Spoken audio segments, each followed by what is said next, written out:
Welcome to the Ducks Unlimited podcast, the only podcast about all things waterfowl. From hunting insights to science-based discussions about ducks, geese, and issues affecting waterfowl and wetlands conservation in North America, we bring the resource to you. The DU Podcast with your host, Katie Burke. Today, I have special guest Ryan Graves from Mayfield, Kentucky. Ryan is a special ed teacher, primarily for our podcast. He is a waterfowl historian and collector, mostly of Illinois area duck calls, and well, all duck calls really. Yeah. So, welcome to the show, Ryan. Glad to be here. We'll talk a little bit about how you got into duck call collecting, just to kind of give us a little background, and then we'll kind of get a little more into the weeds. Yeah. I mean, and honestly, it came like organically. I always tell everybody that like collecting's like a personality trait. Like it's like you're almost either born a collector or you're not. But like, you know, both of my parents are collectors. Dad collects cars and guns, and mom just collects like Americana and everything. So, you know, like, I mean, honestly, just naturally, I'm a history lover in general. You know, I just have always loved anything old and cool. So naturally, with, you know, growing up in Southern Illinois, you know, waterfowl hunting, especially Canada goose hunting, was so popular. So, you know, I mean, I really got involved heavily with that in high school, and you know, a high school girlfriend, her parents bought me the book, The Duck Calls of Illinois, that came out in '94. Yeah. And you know, I bought that, and you know, just, you know, and just dreamed of always being able to, you know, to own, you know, stuff that's in it. Never really thought it would be a goal, or I didn't think it would be an achievable goal to, you know, have a lot of the stuff that's in it. But, you know, come to find out that I did. You know, it's funny, but I've just always been, in fact, I just have always loved history. Like, say, when I was a kid, you know, like most kids, I collected baseball cards, but I never collected the tops, you know, stuff through the 80s. When I was growing up, I always saved my money and bought, you know, Mickey Mantles and, you know, and stuff like that. So I've just always loved history. So, I mean, honestly, it just come net, you know. And, you know, and I used to always go to the DuQuoin flea market on, you know, the first Sunday of every month. And, you know, I'd look for old baseball cards, you know, if I found like an old Olt, you know, or something like, you know, and I just always would, you know, find the old Olts and stuff like that. And I just keep them. And I didn't realize that there would be a time when that stuff was, you know, pretty valuable. So I had accumulated a lot of it, and, you know, so I started to sell off a lot of it, and, you know, and ended up turning that stuff into, you know, higher quality antique calls. And how it got to this point, I don't really know. Well, it's a rabbit hole, right? It is. It's a rabbit hole. I mean, I would never have dreamed of, you know, having the extensive of a collection, you know, as I do. You know, I mean, it's, you know, the stuff's very valuable. And what is it like? If you put 10,000 hours into something, you're an expert? Yeah, oh yeah, So absolutely. You're I good? mean, like, you know, I put, you know, easily 10,000 hours and burn up a Honda Civic. You know, I mean, because, you know, it's funny how times change. I remember, like, I was going to Western Illinois University in '98, and that's kind of like around when eBay first came out. And, you know, I would go to the dorms, and I would sit and look at eBay for old calls, and I'd write on my hand, you know, be back in the dorm by, you know, 7:35 because the call's going off, you know, and I did that stuff for years, and now it's you know, and just picked up things for, you know, pennies on the dollar, and now everybody's got eBay on their phones, and Right. you know, apps that'll bid for them if you just, so like, I don't know, it's been an interesting ride. So, in those early calls where you picked up those small calls, have you kept any of those first few calls? Yeah, I do. Like some of the, like I say, the first old calls that I bought were Olts. You know, Yeah. I mean, that's what I knew the most about. You know, I went to school in Macomb, Illinois, and South Pekin was close to it. You know, and it's just the one that was just the easiest to find out. And it's funny, like, you know, my early years in college, like I would get a decent little collection of calls going, then I would end up, you know, run out of money or something for college, whether it be money or something else, and end up selling it. And, you know, so it's just funny, like how many times I would get a decent collection going, and I'd sell it and start the rebuilding process. Yeah. But I do still have the and it's on display there at the pyramid, like the first elk call that I particularly got and held on to. It ended up being a special one. I didn't realize it was special at the time, but like, Right. Yeah. I was wondering yeah, if you had any. yeah. Yeah. So our audience knows I probably should have mentioned this at the start of the podcast. But today we installed Ryan's collection at the Waterfowling Heritage Center. So it'll be there for the next year. So come on down and see it. But yeah, that we did that today. So it's there now, I guess. Whatever, it's starting September 27th. So when this comes out, you can go watch it. Perfect. Yeah, I was wondering if you had any of that. So what is, I know like, so you grew up in Southern Illinois and duck hunting area, but what is it about? Like, is there a certain carver's story that you just like really, I don't know how to explain it, but there's certain people in history, like I think as a historian, you kind of get this feeling, but sometimes you just kind of connect to these people. Yeah, absolutely. In the history, is there anyone in particular? Yeah, it would be Charles Grubb. Charles Grubb's, Charles Purdue, and Victor Glodo. Grubbs is probably like my all-time favorite call makers. Like, I mean, I would do anything if I could travel back in time and meet him. Yeah. Because there's a lot of unanswered questions around the dates and times and of his calls. So I would love just to be able to like. I mean, it's just 2 or 3 questions that could answer so many mysteries. Right. But like Charles Grubbs, he was, Fred Allen gets the thumbs up for being probably the first to make a commercial call. But Grubbs is the one that really pushed it, and made a wooden call like that would be similar to what we use in today's deal. So but Grubbs like. He's just a very fascinating person. He started up on the Senatchewan Lake, Illinois, and he made decoys, he made calls, and and he was there for a while. Then he took off to Chicago, went to work for VLNA, and then the next thing you know, he's all the way down to Pascagoula, Mississippi. I mean, this is all within a 30-year span, right. But then ended up spent the rest of his life and died in 1930 in Houston, Texas. But he's just probably one of the earliest pioneers of waterfowling products in general, especially that of calls. If you look at all the old, wholesale catalogs and all that, a lot of the earliest and most historical calls are Grubbs calls. Yeah. So what do you think? I mean, because Illinois is the first area. What do you think drove Grubbs to go into that business? There obviously had to be a demand. The Illinois River is so, outside of the Chesapeake Bay region, it was, the Illinois River would probably fall as, one of the most historic spots and, historic waterfowl hunting areas in the country. And there was not a whole lot of need for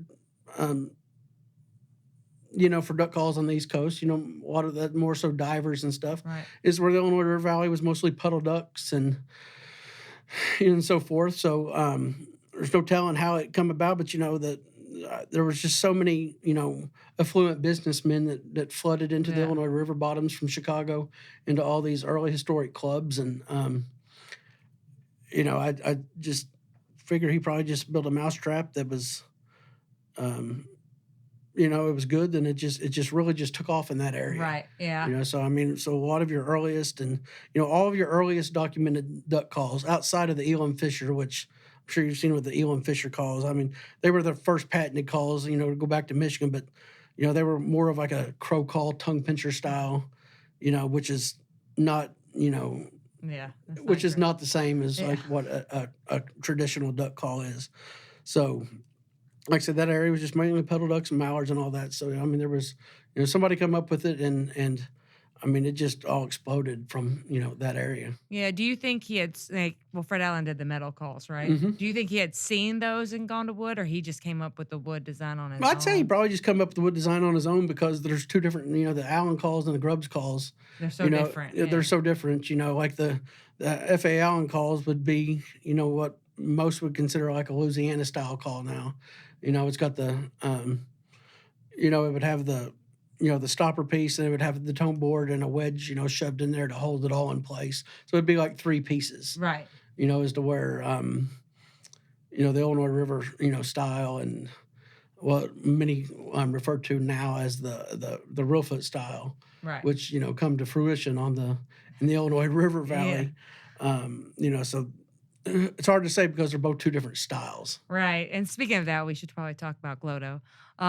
Because everyone thinks when you see an Illinois River, I think people who don't collect or are just getting into it, they think of it as the real foot style. hmm But it's actually coming back from Illinois. Yeah. And Glodo is who took it down there and it blew up in the real foot area. Yes, absolutely. The Glodo family, they was from the Fountain Bluff, Rattle, Dagonia Township areas of Jackson County, which is about 35 minutes west of where I grew up, and I grew up a lot of where I did my duck hunting at growing up was in round about those same areas.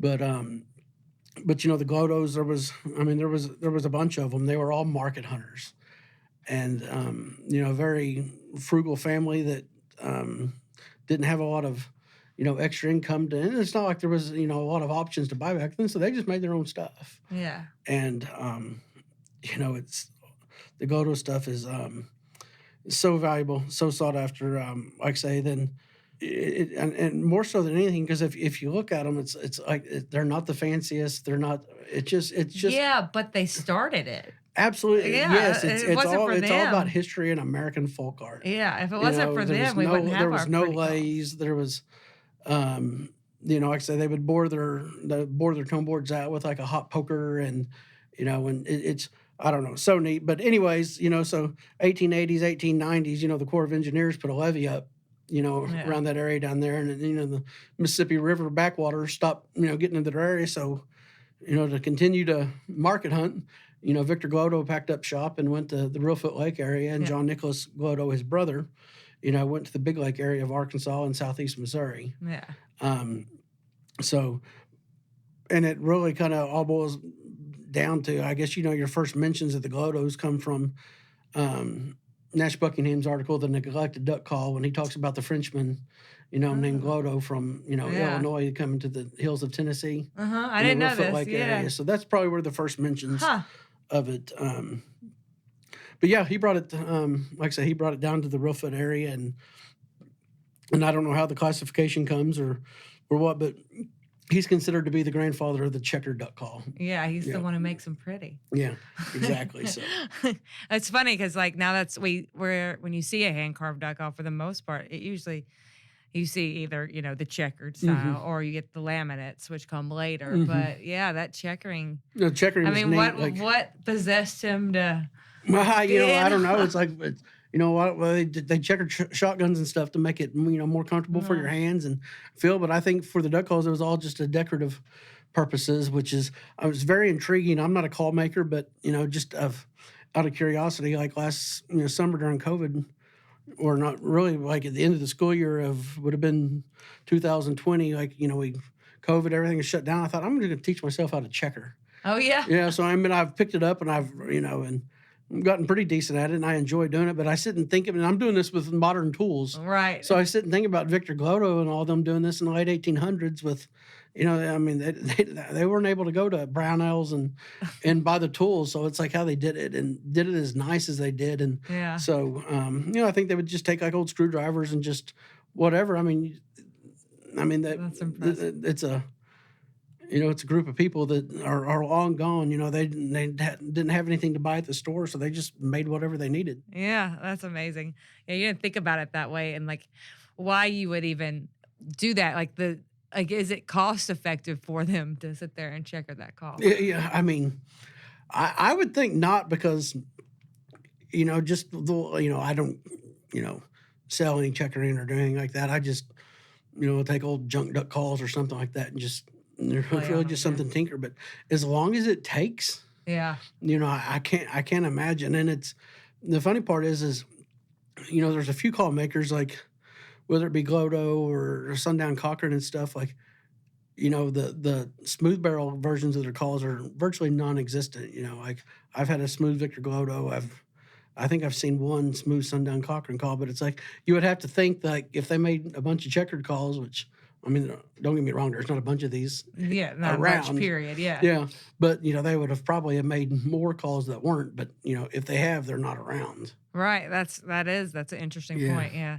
I wonder, maybe they just like set a standard for themselves at Yeah. some point. Yeah, that's interesting. What is it like? I mean, as someone who enjoys history like you do, and you collect the decoys, the calls of the area that you hunt, like, what is it like for you to hunt that same area as these people? It's neat. Like, like one of the, I wish like, I was very, like I left Illinois in, I guess, 2006, 2007, and I haven't been back home to hunt, all that much. Yeah.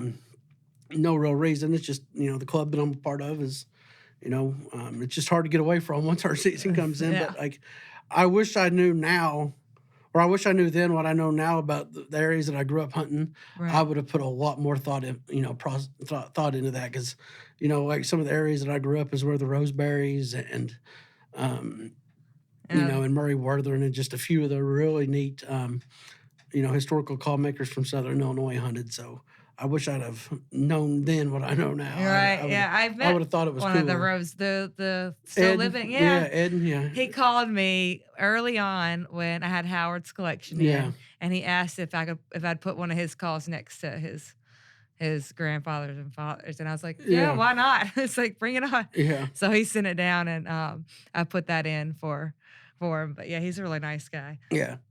Yeah, Ed, he came up to me a few years ago to the show, and he gave me some just some old newspaper articles and pictures, from the family. He sent me a bunch of that Yeah, stuff too. he's like, Yeah, knew that I was interested in the historical part of it, so yeah.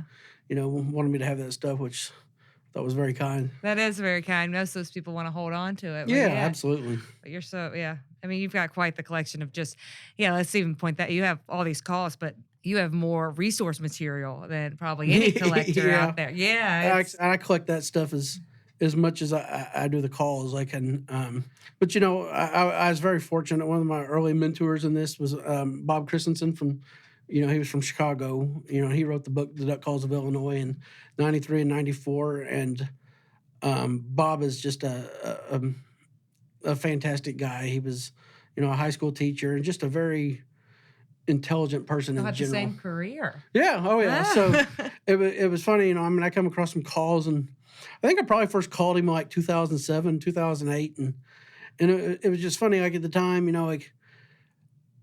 didn't really take me real serious at first, because it's tough, like to, you have these, young kids call you all the time or reach out, and, usually it's just, the first question is, what's this worth? Right. And, I didn't really do that, and, continued to talk to him, and Bob's like, he didn't have any sons. He had one daughter that lived in the Northeast, and he had really kind of already sold the bulk of his stuff. But, he was just a very, I don't know what the right word is I'm looking for, but, he, a very scholarly person. Yeah. So like, so all the information, he ever gathered on these call makers, when, and like his book, like come to find out, there's probably 2 or 3 errors in the book, you're going to have that with the stuff. Yeah.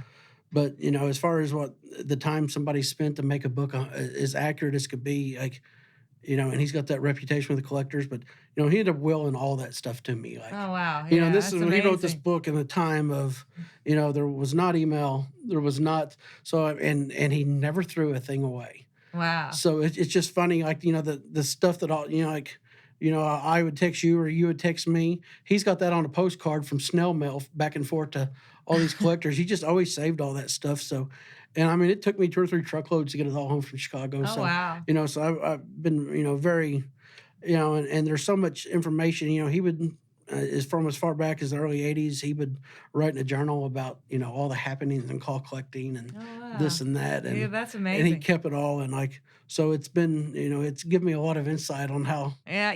I can see this in myself. And I think this is like a history buff thing, but I can imagine you were probably a breath of fresh air, because I'm sure you were like happy to let him talk to you. Like, yeah. Oh, yes. You were just willing to listen. And the thing is, like, and And, he knew I didn't have, like, he still had some calls left, and I would buy what I could, but he knew that I didn't have a lot of money Yeah. to, like, buy the stuff. And, like, but I would drive from my house in Marion to Chicago, and it'd be like 6 hours. And there'd be times I would never buy anything from him, Yeah. but I would I just sit. My dad always told me that to talk, to listen twice as much as you talk, and like, so that's what I did. And just like, so he you know, once he found out that I'm not just a kid that's trying to flip a call and make a buck, because that that I That agree happens, that can get very old. Yeah. I've got my fill of that myself. Yeah, you probably get know. your feelings hurt a little bit having to deal with that as much because he's so interested in it. I mean, same with you if a young kid Yeah, came exactly. And like, Yeah. you're reluctant to work with young people at first, but then he saw where I was. He's like, so,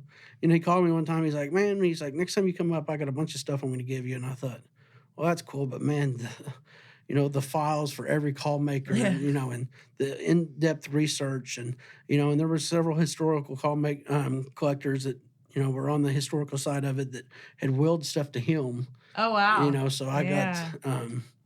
So what are you going to do with that stuff? And one thing he asked me to do is he asked me to do the same with it that he did with me. Yeah. Is to find somebody that and Bob doesn't live in Chicago anymore. He lives out in Utah. His wife passed away, and that's where his daughter ended up living. So he went out there, and I still talk to him, several times a month. But it's funny. It's like he kind of had started to sell his collection because he didn't have any. His daughter lived in the Northeast at the time, and she wasn't really interested in it, and he didn't want his wife was a little bit older than he was.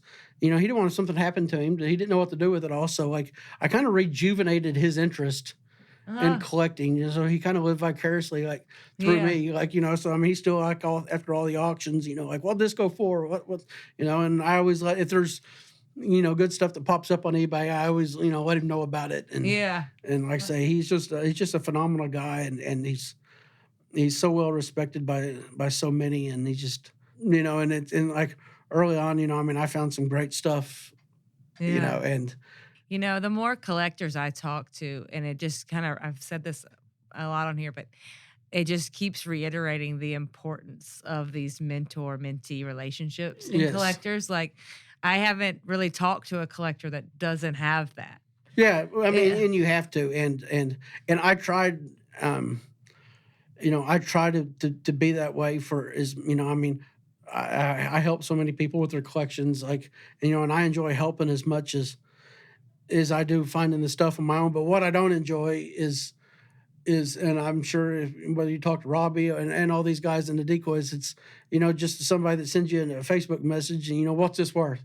They found it and they just want to flip it. Well, you love it. You have a love for these things. So that's the side of it that gets frustrating. Like, but I mean, there's been some new, some friends that, newer friends to me that have gotten into collecting the last couple of years. I mean, I'd been over backwards to help them, and it's just all about respect. Yeah. Like Bob, like when the main reason I talked to him the first time I did is because I was trying to find values on something, but that's not the first thing I asked him. Right.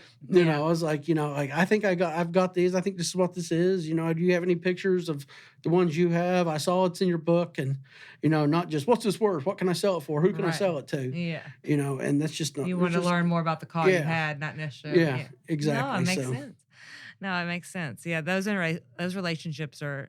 I can't stress how important they are. Yeah, it is. And honestly, I will say is, for all the friends that I have, there's very few people that I don't know through calls and decoys, and I don't know anybody that's not the same way. Right. Like, and I say, and the main thing I can, suggest to the younger collectors is just when you pursue, these collectors is just be respectful, show interest, ask well thought out questions. Like I say, the just going straight to the value of things, and is not usually the that's good advice. And we get a lot of questions about that, and I feel like that's really good advice. Especially you're not an old guy like most of these guys. It's funny, and it's so funny because we took a group picture of some of my closest friends through the call collecting at Callapalooza, And, I'm 42.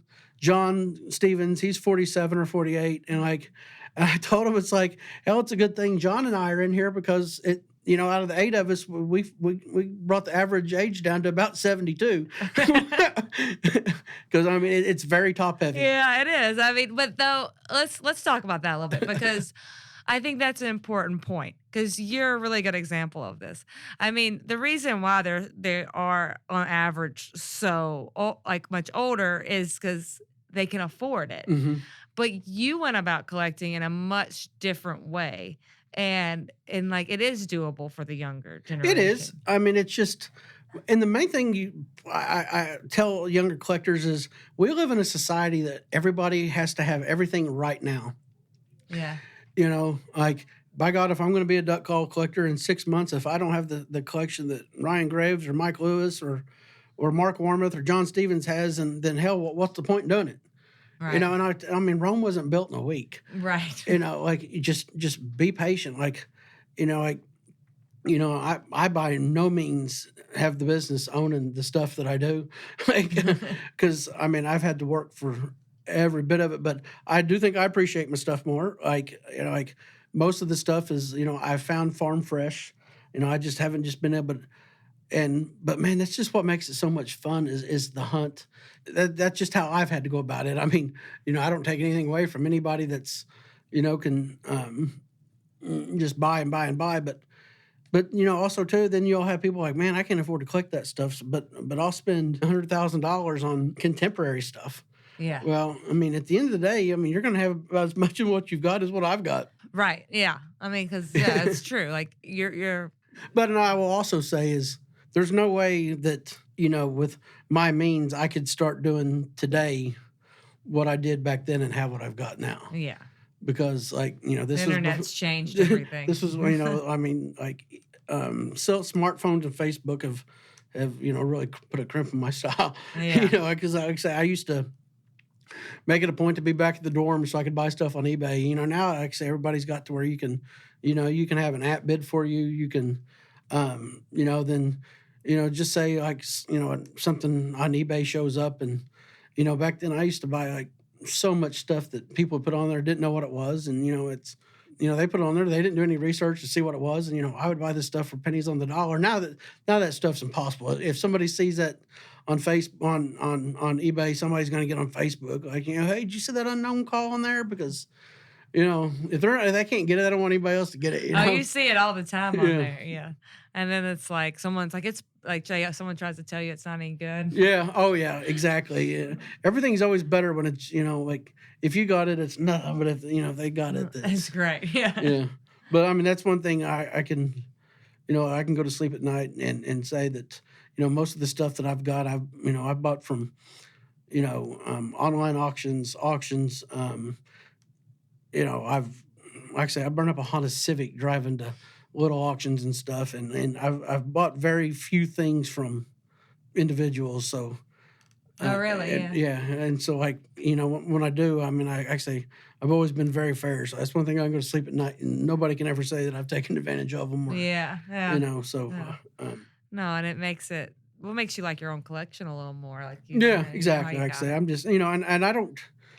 I've got a very good collection of duck calls, but there's guys that I think I've probably got 300 and I was kind of doing inventory when I was getting all this stuff right. I probably got about 325, 330 calls.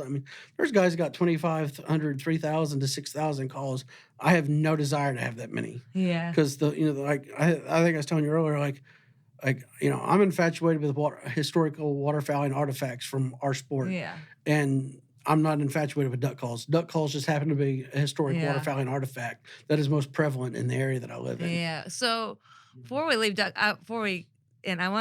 you have a really cool photography collection. I don't know if we will ever ask you about your photography collection, but it's a great collection. Yeah, actually, I collect everything. How did you start your getting all the photos? Yeah, just buying old postcards and honestly, I guess really and all that stuff Bob Christensen gave me.